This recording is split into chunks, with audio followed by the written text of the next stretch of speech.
ভারত বাংলাদেশের মধ্যে সুসম্পর্ক এখন তলানিতে, যেখানে এই মুহূর্তে পড়শি এই রাষ্ট্রে এখন তীব্র ভারত বিরোধী মনোভাব জাগ্রত। ফলে সেখানে বেড়াতে গিয়ে কিংবা কাজে গিয়ে যেমন ভারতীয় নাগরিকরা বিপদে পড়ছেন, তেমন সে দেশের হিন্দু সম্প্রদায়ের মানুষরাও নির্যাতিত বলে অভিযোগ পাওয়া যাচ্ছে, যা নিয়ে ভারতের মধ্যে বিভিন্ন রাজনৈতিক দলের উদ্বেগ বাড়াচ্ছে। বিশেষ করে বিজেপি বিরোধী দলনেতা শুভেন্দু অধিকারী এই মুহূর্তে সবচেয়ে বেশি প্রতিবাদে সোচ্চার। তার নেতৃত্বে ইতিমধ্যেই এক সনাতনী হিন্দু সমাজ বনগাঁ সীমানার পেট্রাপোলে বিক্ষোভ আন্দোলন সংগঠিত করেছে। বাদ যায়নি পশ্চিমবঙ্গের শাসক দল তৃণমূলও। তাদের সুপ্রিমো মমতা বন্দ্যোপাধ্যায় বিধানসভায় বাংলাদেশের বর্তমান পরিস্থিতির পরিপ্রেক্ষিতে সেখানে পিসকিপিং ফোর্স নামানোর জন্য যাতে রাষ্ট্রসংঘের কাছে দেশের প্রধানমন্ত্রী আবেদন করেন, তিনি সেই দাবি তোলেন, যা নিয়ে ইতিমধ্যেই চর্চা শুরু হয়ে গেছে। যেখানে এদেশে যখন সংখ্যালঘুদের ওপর আক্রমণ হয়, তাদের ধর্মস্থান ভেঙে গুঁড়িয়ে দেওয়া হয়, তখন কেন কোনো তরফে পিস কিপিং ফোর্সের দাবি তোলা হয় না, সেই প্রশ্নই এখন বারবার উঠছে। যার উত্তর খুঁজতে এদিন সংবাদ সোচ্চার রাজ্যের বিভিন্ন পেশার কিছু মানুষের সাথে কথা বললেও দেখুন তারা এই বিষয়ে কি বললেন। হাজার হাজার মানুষ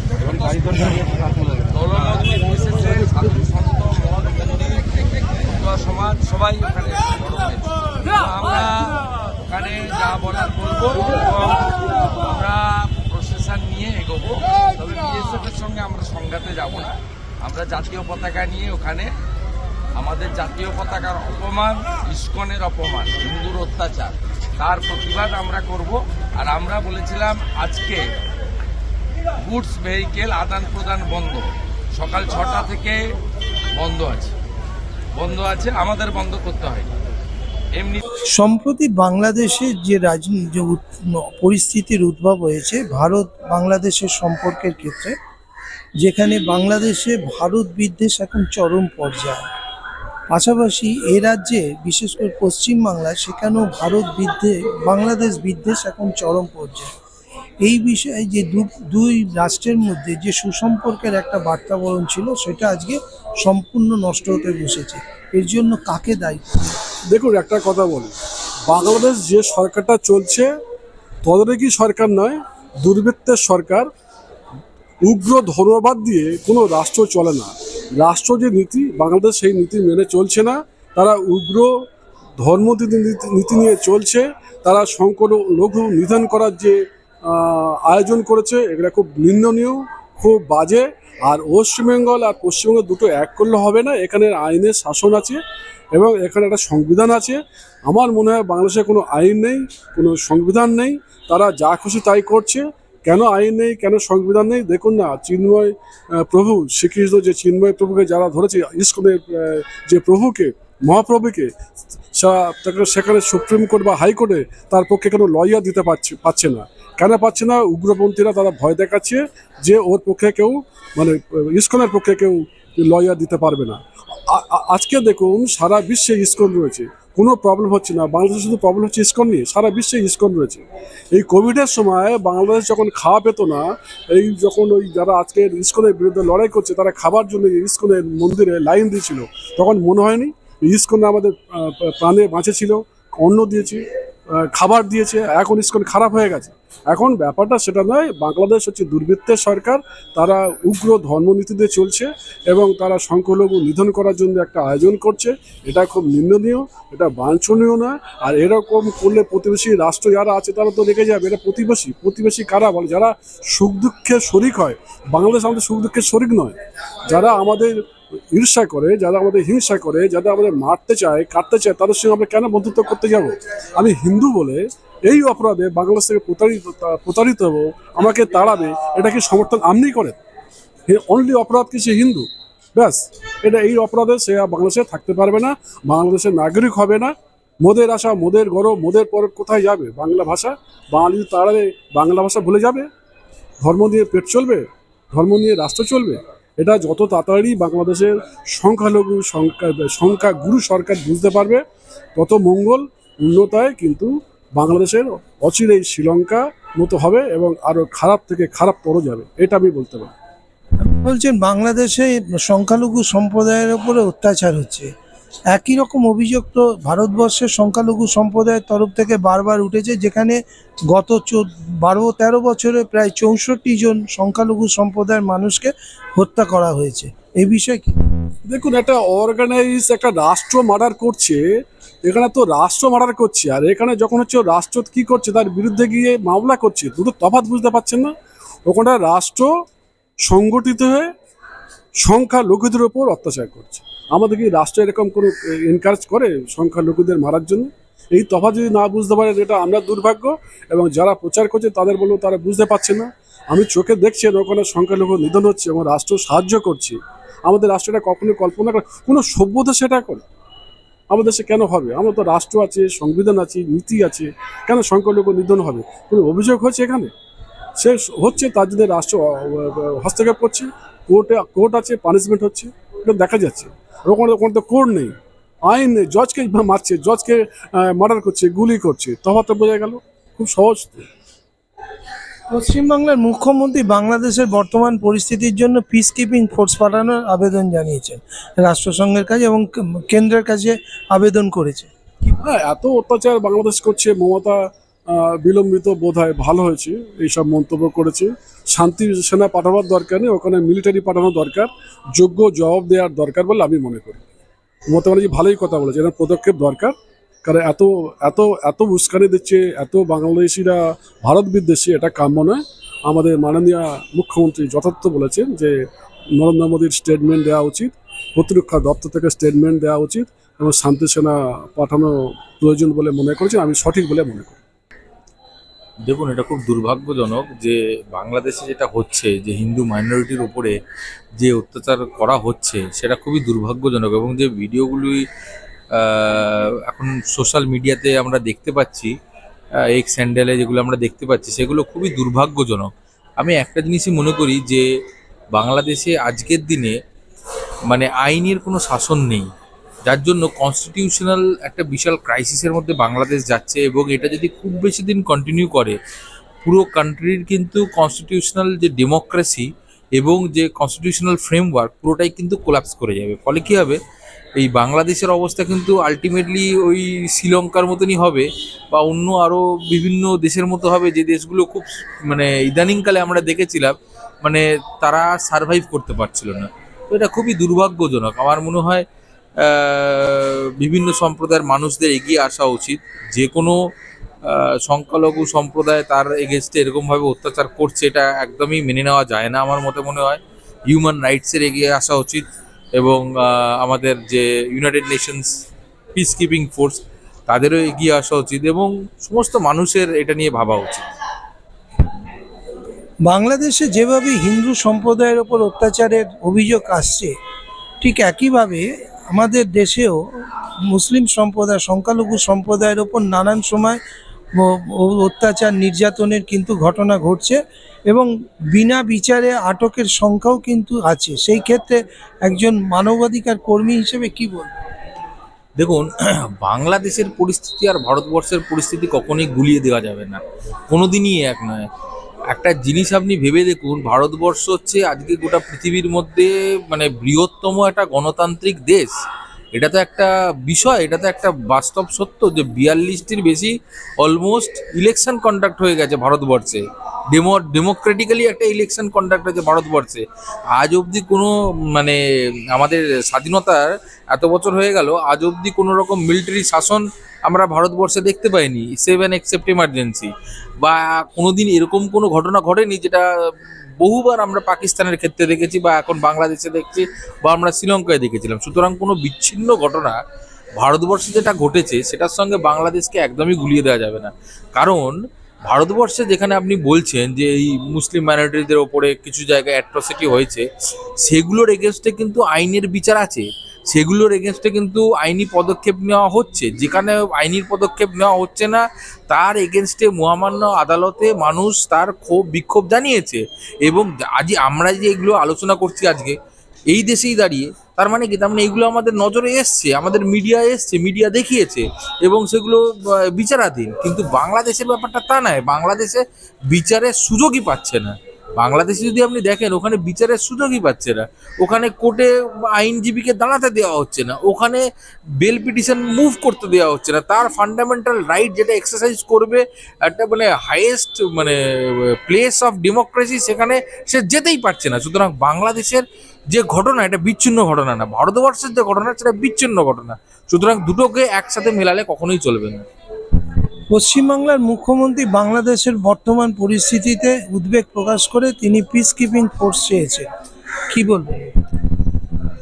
দেখুন, পশ্চিমবঙ্গ হচ্ছে একটা রাজ্য, তো সুতরাং এটা একটা স্টেট পলিসি, এটা একটা ন্যাশনাল ইন্টারন্যাশনাল পলিসি। সেখানে রাজ্যর কিছু মতামত থাকতে পারে, বাট সেই মতামতগুলো মোটেই বাইন্ডিং নয় কোনো অন্য দেশ বা সমাজের প্রতি।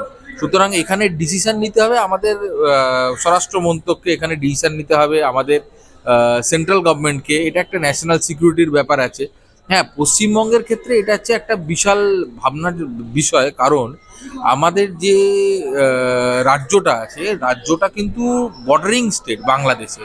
ফলে বাংলাদেশ থেকে যদি ইনফিল্ট্রেশন হতে থাকে, মানে প্রচুর পরিমাণে যদি বাংলাদেশ থেকে এখন যদি আমাদের পশ্চিমবঙ্গে ঢুকতে শুরু করে মানুষ, তাহলে আমাদের পশ্চিমবঙ্গের ইকোনমিক একটা ক্রাইসিস কিন্তু শুরু হয়ে যাবে, যেটা কিন্তু অ্যাডভার্সলি আমাদের দেশেরও ইকোনমির উপরে একটা প্রভাব ফেলবে। এই সমস্ত কথা মাথায় রেখে আমার মনে হয় ভারতবর্ষকে এবং আমাদের যে মানে যে ন্যাশনাল পিস কিপিং ফোর্স আছে, সবারই এগিয়ে আসা উচিত। যেরকম প্রতিবারই আমাদের দেশ এবং ইউনাইটেড নেশনস বা আমেরিকা, তারা সব সময়তেই সমস্ত জায়গাতে বিভিন্ন দেশে, সে সিরিয়া বলুন, সে আপনি প্যালেস্তিন বলুন, সে আপনি ইউক্রেন রাশিয়া বলুন, বিভিন্ন জায়গাতেই, বা ইরাক বলুন, ইউনাইটেড নেশনস আমেরিকা সবাই এগিয়ে এসছে। সেরকম আমার মনে হয় যে এগিয়ে আসা উচিত, সবারই এগিয়ে আসা উচিত। এই ইস্যুগুলো তো সিরিয়াস ইস্যু। আপনার নাম? আমার নাম ডক্টর সিদ্ধার্থ গোস্বামী। দেখুন, আমাদের সঙ্গে বাংলাদেশের সম্পর্কটা খুবই বন্ধুত্বপূর্ণ ছিল বাংলাদেশ যখন জন্মলগ্ন থেকে। সেই সময় আমরা ইন্দিরা গান্ধী, রাজীব গান্ধীর মতো বলিষ্ঠ প্রধানমন্ত্রীদের তারা বাংলাদেশকে একটা তাদের সঙ্গে আমাদের সম্পর্কটা অন্য একটা জায়গায় নিয়ে গেছিলো, বন্ধুত্বপূর্ণ পর্যায়ে নিয়ে গেছিলো। এবং ভারতবর্ষের এই ক্ষেত্রে তো আমি বলবো, ওই হাসিনাকে ওখান থেকে যে বিতাড়িত করা হলো, এটা ভারত বিরোধী শক্তি এবং কিছু ভারত বিরোধী শক্তিগুলোকে একজোট হয়ে ওকে বিতাড়িত করানোর জন্য একটা প্রেক্ষাপট তৈরি করেছিল। এক্ষেত্রে আমার তো মনে হয় যে ভারতবর্ষের ইন্টেলিজেন্স ডিপার্টমেন্টকে আরও এটা নিয়ে উদ্যোগী হওয়া উচিত ছিল। তাকে, হাসিনাকে যদি এ ব্যাপারে এই যে ওনার এগেনস্টে যে এই সমস্ত একটা ক্ষোভ দানা বাঁধছে বা ওর এগেনস্টে যে একটা তৈরি হচ্ছে, একটা প্রেক্ষাপট তৈরি হচ্ছে, সেটাতে যদি ওটাকে জানানো যেত, তাহলে মনে হয় এই জিনিসটা হতো না। এখন তাহলে হাসিনার ওই দেশ থেকে তাহলে বেরোতে পারতো না। এবং পরপর 3টে নির্বাচনে হাসিনার ক্ষেত্রে আওয়ামী লীগ সরকার ওখানে বিরোধী শূন্যভাবে ভোট করেছিল।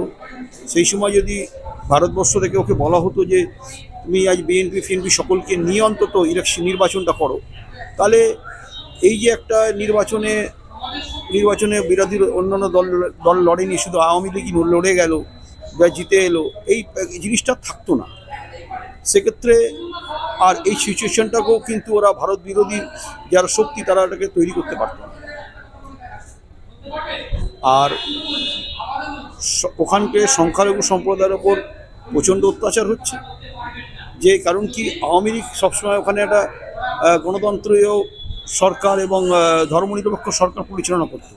এখন যারা এসছে টোটাল ধর্মের জিগির তুলে ওখানকার সংখ্যালঘুদের ওপরে খুবই অত্যাচার করছে। এটাও কাম্য নয় বা বাঞ্ছনীয় নয়।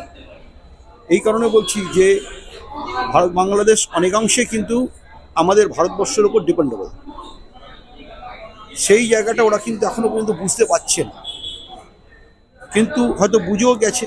যেমন কিছুদিন আগে দেখলাম বিএনপি থেকেও কিছু দেখলাম স্টেটমেন্ট এসছে যে এটা ঠিক হচ্ছে না, বা যাতে ওখানকার যে এরশাদের পার্টি, জাতীয় পার্টির ওখানকার কার্যালয়ে পুড়িয়ে দিচ্ছে। এটাতেই বোঝা যাচ্ছে যে এরা এটা পুরো একটা অন্য একটা প্রেক্ষাপট তৈরি করে হাসিনাকে ভারতবর্ষ থেকে সরানো হয়েছে। ভারত বিরোধী একটা শক্তি এটা কাজ করেছে। একটা প্রশ্ন, যখন বাংলাদেশে 15 বছরে হাসিনার শাসনকাল একটা স্বৈরতান্ত্রিক শাসনকাল ছিল, যেখানে গণতন্ত্রের নামে প্রহসন হয়েছে, প্রতিটা নির্বাচনেই মানে একতরফা ভোট হয়েছে, বিরোধীদের ভোটে দাঁড়াতেই দেওয়া হয়নি, এইরকম অভিযোগ বাংলাদেশের মানুষের বরাবরই ছিল। 15 বছর ধরে একটা স্বৈরতান্ত্রিক সরকার।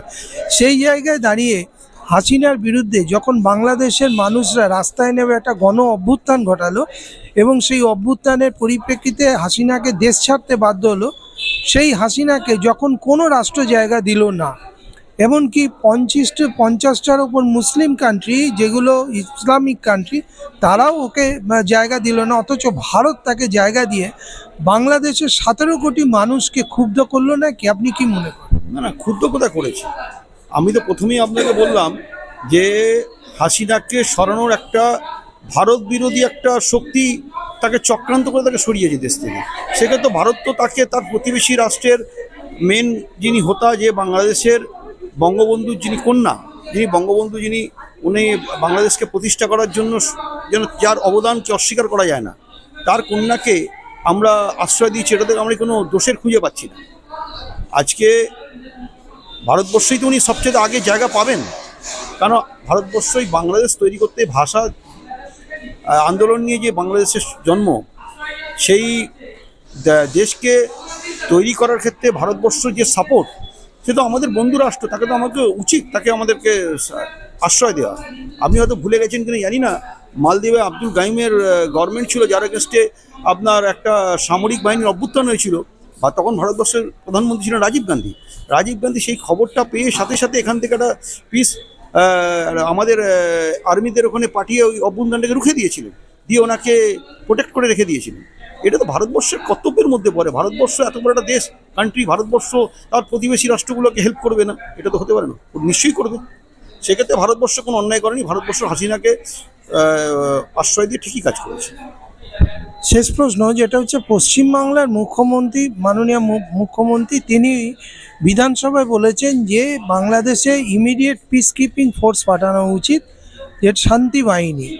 প্রশ্ন হচ্ছে, যদি বাংলাদেশের এই ঘটনায়, মানে একজন হিন্দু সন্ন্যাসীকে গ্রেপ্তারের ঘটনায় সেখানে শান্তি বাহিনী চাওয়া হয়, তাহলে ভারতবর্ষতে এর থেকে অনেক বড় বড় সংখ্যালঘু সম্প্রদায়ের ওপর অত্যাচারের ঘটনা রোজ ঘটছে, যেখানে গোধরার হত্যাকাণ্ড ঘটেছে, যেখানে 64 জন সংখ্যালঘু সম্প্রদায় গত 14 বিজেপির আমলে তাদের হত্যা করা হয়েছে, এবং বিভিন্ন জায়গায় দেখা যাচ্ছে মুসলিমদের ধর্মীয় স্থানগুলোকে, সেখানে শিবলিঙ্গ আছে বলে সেই সমস্ত ধর্মীয় স্থানগুলো থেকে ভেঙে ফেলার চেষ্টা চলছে মসজিদগুলোকে। সেই জায়গায় তো ভারতবর্ষে তো আগে পিস কিপিং ফোর্স আনার প্রয়োজন, কি বলবেন? দেখুন, এই পিস কিপিং ফোর্সটা আন্তর্জাতিক ব্যাপার, রাষ্ট্রপুঞ্জের ব্যাপার। রাষ্ট্রপুঞ্জে কোথায় পিস কিপিং ফোর্স পাঠাবে, কোথায় কি না পাঠাবে, সেটা তাদের এখতিয়ারের মধ্যে পড়ে। আমরা তো এটা নিয়ে কিছু বলতে পারি না। হ্যাঁ, তবে পশ্চিমবঙ্গের মুখ্যমন্ত্রী এটা দাবি করেছেন, ঠিকই দাবি করেছেন। উনি ভারতবর্ষের বাংলাদেশকে শান্তির জন্য উনি চেয়েছেন, এটাতে কোনো, সেটা ওনার প্রেক্ষাপট থেকে উনি বলেছেন, ওনার চিন্তাভাবনা থেকে উনি বলেছেন। কিন্তু এইটা আমাদের মধ্যে, আমরা এটা নিয়ে ডিসিশন নেওয়ার ক্ষমতা আমাদের মধ্যে নেই। এটা ডিসিশন নেবে তো রাষ্ট্রপুঞ্জ নেবে। আমাদের যে প্রাক্তন রাষ্ট্রপুঞ্জের যিনি আমাদের আধিকারিক ছিলেন, মিসেস শশী থারুর, উনি তো বলেছিলেন যে কিছু প্রসিডিওর আছে, সেই প্রসিডিওরকে মেনটেন করে আমাদের এটা চলতে হয়। রাজীব গান্ধী যেমনি শ্রীলঙ্কাতে শান্তি বাহিনী পাঠিয়েছিল, পিস কিপিং ফোর্স পাঠিয়েছিলেন শ্রীলঙ্কা যখন অশান্ত ছিল। আমাদের রাজ্যের বিরোধী দলনেতা, তিনি যেভাবে বাংলাদেশ বর্ডারে পেট্রাপোলে গিয়ে যিনি যেভাবে বিক্ষোভ দেখিয়েছেন এবং দুই দেশের সম্পর্কে যে ধরনের মন্তব্য তিনি করছেন, সেক্ষেত্রে বাংলাদেশের সাথে ভারতের বৈরতা আরও বাড়বে না কমবে? দেখুন, এখন এই সময়টা এত মানে ক্রুশিয়াল টাইম বা টাচি টাইম, আমার মনে হয় না এখন কোনো দেশের সম্বন্ধে কোনো কিছু কথাটা বলাটা উচিত হবে বলে আমার মনে হয় না। আমার ব্যক্তিগত মতামত বলছি, মনে হয় না হওয়া উচিত নয়। কারণ কি, যে এটা পররাষ্ট্রনীতি, ভারতবর্ষের পররাষ্ট্রনীতি যেভাবে চলে, এটা ভারতবর্ষের পররাষ্ট্র যারা আধিকারিক আছেন বা পররাষ্ট্রমন্ত্রী আছেন, এনারাই ভালো এটাকে ব্রিফ করতে পারবেন, বা ওনারাই বলতে পারবেন যে বাংলাদেশের সঙ্গে আমাদের কী স্ট্যান্ড নিতে হবে, কী বলা উচিত। এবার ওনাদের গভর্নমেন্ট আছে, ওনাদের গভর্নমেন্ট উনি কি বলছেন না বলছেন সেটা এই বক্তব্যের ওপর মনে হয় বেশ করে পররাষ্ট্রের নীতির কোনো রকম হেরফের হয় না। পররাষ্ট্র নীতিটা নিজের মানে এতে চলে, লাইনে চলে পুরো দেশে। স্বপন বোস।